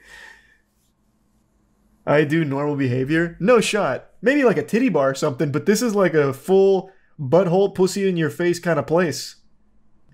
And then he goes on saying, 1 bitch on the pole and 1 at the register, that's it. I felt like the 3rd bitch, so I left. Paid $24 for a bottle of water. This place used to get me hard. Now I have a hard time going back. You know that he was pondering that for a moment. Wait, I'm cooking. It used to make me hard. But now, going there is the hard part. This one's just kind of sad. I went to this club 3 times since April and met someone who used and manipulated me without a concern for how it impacted me. If you're looking for a good time, it's fine. But in my case, a lot more happened. I'm still feeling the after effects of it. They're not pleasant. Buyer beware. See, that's just sad, man. That's just so fucking sad. I feel like there's so many dudes that do that too. They go to the strip club and think that the stripper's like their girlfriend. Let me see the Little Caesars owner that replies to every negative comment, or every 1-star review. I'm assuming it's this one. pizza in the box. And Which Little Caesars is this? I want to see it. Lack of checks and balances. That could not happen. No. I'm on the side of the owner here. Yeah, that could not happen. I mean, that's about it. Maybe you should cook a meal for your kids. Oh, that's huge. Which Little Caesars is this? I think it's this one. Waited in drive-thru for over 20 minutes, then got the wrong order. We told them it was wrong, then got it right, but was more like 3 meat, not S5 meat feast. Sorry, last time here. I believe... Oh yeah, we went over this. I believe you, most of our employees can't count to 5 and are extremely inefficient. Sorry. Take that 20 minutes you waited and cook a meal for your family next time. I remember this guy. I remember that. Is he still going? Yeah, no, we've seen this. That's what I was saying. We went over this. He's still going. Yeah, there's a response here from 3 weeks ago. Okay, here, let me pull it up. Oh, wait, Scott Kramer, the guy who made the video, made a comment in here. I had a last-minute dinner need, and I seen the little... Oh my god, that's a lot. Had a last-minute dinner need, and I seen the little that they were still open, so I drove up and seen all the lights were off. Looked at the hours, seen they were still open. I went up to the door, it was unlocked, but got very bad looks and remarks from the stuff, or for the stuff. They said they'd already started closing the store more than 30 minutes before closing, so the ovens were off and they were not going to make more things. Highly allergic to pork, and all they had was pork pepperoni, and mind you, this was more than 30 minutes before 9 p.m. It was 8:20. Lady at the counter was just huffing and puffing and rolling her eyes, acting like she didn't even know that the door was unlocked. Pointed out, okay, what does he say? I wouldn't go back either. Sorry to hear that. As a point of order, the correct conjugation of the verb to see in your first sentence would be to use the word saw. But they should have made you a pizza. Just so you know, since it's a non-tipping store, we don't really encourage the kids to focus on customer service. For great customer service, I recommend Rhombus Guys in downtown Fargo. That's where we go for pizza. What? Okay. Just go somewhere else, basically. Hey, so if you want, like, good customer service and, like, good pizza and shit, like, go anywhere but here. At the end of the Scott Kramer video, they show some research that they did on the owner. Turns out she's super charitable and wholesome. Really? That's adorable. Thank you again, Jamie. This one I remember. This is a year ago, though. It's not in order. Because I remember that. This is when they were going, yeah, get it shut down. Yeah, fuck yeah. Gather your friends, quit your jobs, start a GoFundMe, hire lawyers. Yeah, all that. Apparently, they don't proof their dough before making anything. These guys found a way to make trashy food worse. Good job. So you gave a 1-star review to our store, Taco Bell, McDonald's, Miguel's Mexican in Detroit Lakes, and the Green Mill in Woodsbury. Here's what I do. I cook the food I like at home just the way I like it. Then I leave myself 5-star reviews over and over again until I feel elated about myself. You must be an amazing cook-baker as you're able to tell whether we proof our dough or not. Much respect. Good job. Well, it wasn't all ones, by the way. They gave it a 2 out of 5 for service. That's pretty nice. Oh, I forgot I had this up. I just closed out of that tab and immediately went to this. I was checking in on this guy from a long time ago. Someone in chat mentioned him recently. I didn't know he was still eating candles. So I was just seeing what his latest work was. So he just recently ate an orange leaf candle. Apparently this one was a thumbs up taste, aftertaste, and texture, which is not super common. Usually aftertaste is thumbs down. How many booms though? He hasn't got on with the boom meter yet. I'm guessing this would be a 5 out of 5 booms. Wonder what his favorite brand is. I don't know. But looking at his more recent work, it's just set up so beautifully.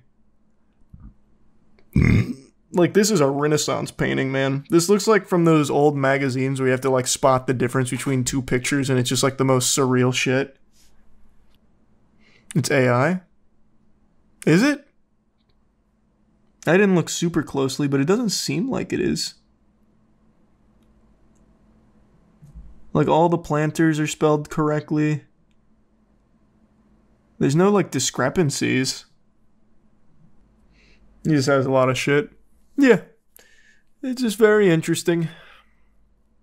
Man just loves to eat candles. And planters. It's the candle guy. Yeah, like I said, I was just checking in to see what he was up to, because it'd been a while since I heard about him till someone mentioned him in stream last night. So he's still cruising, consuming some candles, setting up cool shrines of planters.